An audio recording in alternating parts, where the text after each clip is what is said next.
I wanted to give you guys a quick refresher on functions. Functions have a definition. Usually it starts something like this, and then we give it a name. Now, I think what I want to do is I want to talk about some of the built-in functions in CMU, like on mouse press. Which is something we use pretty commonly. We might give it two parameters, maybe x comma y. And those parameters receive input whenever you click somewhere on the canvas. So let's go ahead and just so that we can see what. Let's make a shape. Let's make a circle. Circles are the easiest, quickest things to make, the quickest shapes to make. We'll say 100. Comma 100, comma 20. That'll make a black circle. We don't want to put it at 100, comma 100. We want to put it at x, comma y, wherever we click the mouse. So I'm going to hit run, and when I move the mouse and I click, wherever I click the mouse, that's where a circle is drawn. And you'll notice right now, down in the lower right-hand corner, you'll see x is 200 and y is 145. If I go and I hold Control and I pull the inspector up, I can see that that circle was drawn at 200, comma 145. If I move over here, down here, we can see the x and the y. And if I go here, I see 314, 256. And because my mouse is not right on that dot, it's close. Anyways, the x and the y that you see in the lower right corner are where the mouse x and the mouse y are. I'd like to remind you guys that if we go up and down on the screen, we're talking about mouse y. And if we're going right to left on the screen, we're talking about mouse x. And I want you to notice that I didn't have to use mouse x and mouse y. But just so that we're doing something we're familiar with, I'll go ahead and put them in there. And by the way, is it important that the y and the x are capital? No, not as long as we're consistent, it's okay. If I wanted to do mouse lowercase x and mouse lowercase y, that's fine, as long as when I'm using them, I do the same thing. So this will work. And I'll go ahead and hit run. And then let's see here. Now I'll go ahead and let me go ahead and run, and then click, click, click. It's still working because I'm being consistent. When I click the mouse and my mouse is at 314, 103, what happens is a circle is drawn at 314, 103. By the way, let's go back to what the convention that CMU seems to use most of the time. Let's do mouse capital X and mouse capital Y. Now, here's another thing that I think is kind of interesting. The thing that I think is interesting is why do I have mouse X and mouse Y in two different places? Why is it up here, and why is it also here? Like, is mouse X and mouse Y part of a circle? And the answer is no, definitely not. I'm going to go and click on Docs plus Colors. Let's take a look and see what circles are actually made out of. Circles actually have a center X and a center Y. And those are the things that are being set here. So when I use mouse X and mouse Y, I'm using them to set the center X and center Y for the circle. Now, let me illustrate that in another way, because some of you have been wondering when do I use center X and when do I use mouse X, and what's the difference between the two? So I'm gonna go ahead and cut this, and instead of just having it be a circle that I draw once and then forget about, I'm gonna make it into a variable, and we're gonna call this ball,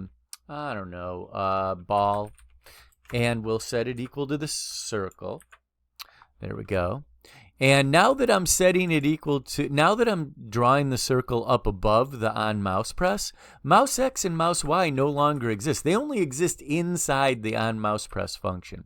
So I'm going to have to make up two numbers to put that circle somewhere. I could even put it off screen if I wanted to. And then what I'm going to do is I'm going to make it so if I press the mouse, the ball dot center X will be set equal to the mouse X, and the ball dot center Y will be set equal to the mouse Y.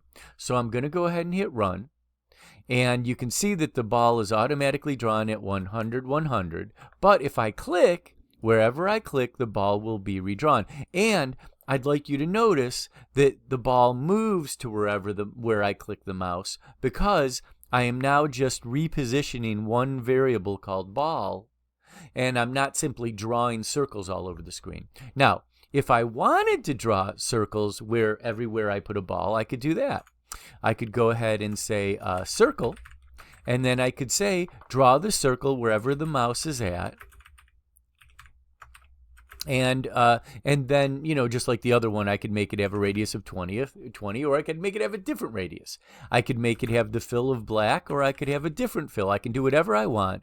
But if I want it to be left in place, then what I do is I have to just call the shape function circle. And that's different than using a variable. Now, something else I could do, since I did create the variable, if I wanted to, I could say ball dot center x for the circle center x, and I could say ball dot center y for the circle center y, and then give it a radius of 20. And if I go and I hit run, and I click over here and click over here and click over here. Now what's happening is again, when I click, my ball gets moved to wherever I click, and because I'm drawing a circle, when I go click somewhere else, that circle remains behind. Now, some of you might be in disbelief, but let me show you some evidence. Let's make the circle that we draw a different color. So we'll go comma fill equals blue, and then run, and then I'll click here, and now see how I get a blue circle there? Let me go ahead and click here, and then click here, and then click here. And what's weird is I never really do see that black circle again, but I should. Well, maybe I shouldn't, but now every time what's getting left behind is this blue circle, because it is not a variable. Once it's drawn, it just stays wherever it was put. And it was put wherever the ball.center x and center y was at the time that I clicked. Again, since ball.center x and mouse x are the same, I could just use mouse x. Don't need to use ball.center y. Now, speaking of which, there was kind of an interesting checkpoint that you guys had to work through that talked about moving a ball around on the screen. So let's take a look at that for a second. So I'm going to go ahead and make this an on-mouse move instead of an on-mouse press. And you'll notice I still have to provide it with two parameters, mouse x and mouse y, and those will still come from the position of the mouse. Except now, what I want to do is this time, I'm going to have the ball move across the screen, but it'll be independent of where the mouse is on the screen. Check this out. So what I do is all I'm going to do is change ball.center x. I'm not even going to mess with y. And instead of setting it to mouse x, I'm going to just say, get bigger. So I'll set it plus equals 5. Okay. So now every time the mouse moves, wherever, let's go ahead and hit run. So the ball starts off right there at 100, 100. Oops, dang it. Let me try that again. And then when I move the mouse on the screen, as soon as I do, the ball starts moving regardless of where my mouse is. Now, recently, you and I have been introduced to something new called an if statement. And in this particular checkpoint, one of the things we were asked to do was check to see where something was at, either the mouse or the ball. And this is the thing that kind of messes people up when they first get exposed to if statements and these exercises. What am I checking for? Am I checking for the position of a shape, or am I checking for the position of the mouse? And it makes a difference. So let's take a look and see both cases. In this case, all we're going to do is check for the position of the ball. And so what we'll do is when we go and we run on mouse move, we'll put in if, and we will check ball.center x. And if it is less than 400, then we will just move it across the screen. However, if it gets else, If it gets to 400, then we will reposition it on the left side of the screen. Ball.centerX equal to 0. Okay, and now if I move the mouse around the screen, we're checking to see what the position of the ball is, and we're not checking to see the position of the mouse. Let me go ahead and hit run, and then I'm going to move the mouse around the screen, and with any luck, it's going to wrap around and come around the other side. Isn't that kind of fun? And if you really want to have a little fun with it, make the ball go really fast. Let's make it go 20 at a time instead of 5, and then woohoo! Not bad, eh? Okay, now, what about if we care about the position of the mouse? So let's say that we want to draw like a fireworks if we're at the top of the screen, and we want to draw a line if we're at the bottom of the screen. Okay, I'm going to go ahead and hit run, and let's do a couple of things. We're going to do, you know what? We're not going to use a variable. We're just going to do if statements. So I'm going to go ahead and get rid of the ball. And we're going to do an if statement to see if mouse Y is less than 200. And if it is, that means we're at the top of the screen. See, these are all the Y values. And if the mouse is above 200, then the mouse Y will be less than the number 200, okay? And what we'd like to do, oops, got an error message. I'll clear that in a sec. What we'd like to do is draw a star to indicate fireworks, so star. And we will draw the star wherever the mouse was. Oh, let's go back to mouse press. And we'll draw the star wherever the mouse was pressed, so mouse X, comma, mouse Y. And then we'll give it a radius. Let's see, I think that's what we got to do. Radius of 20, and we'll give it, let's make it bigger than that. Let's make it radius like 100, and let's give it a points of like a lot of points, so like 9.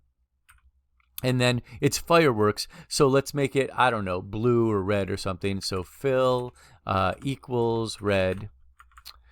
And that's if the mouse is at the top of the screen. But else, if the mouse is not at the top of the screen, then, I'm sorry, we don't need to check the mouse anymore. Now we'll draw a line. And what I want to do is I want to draw a line that starts at the bottom of the screen and goes up to wherever the mouse is. So let's see here. So that means that we're going to draw a line.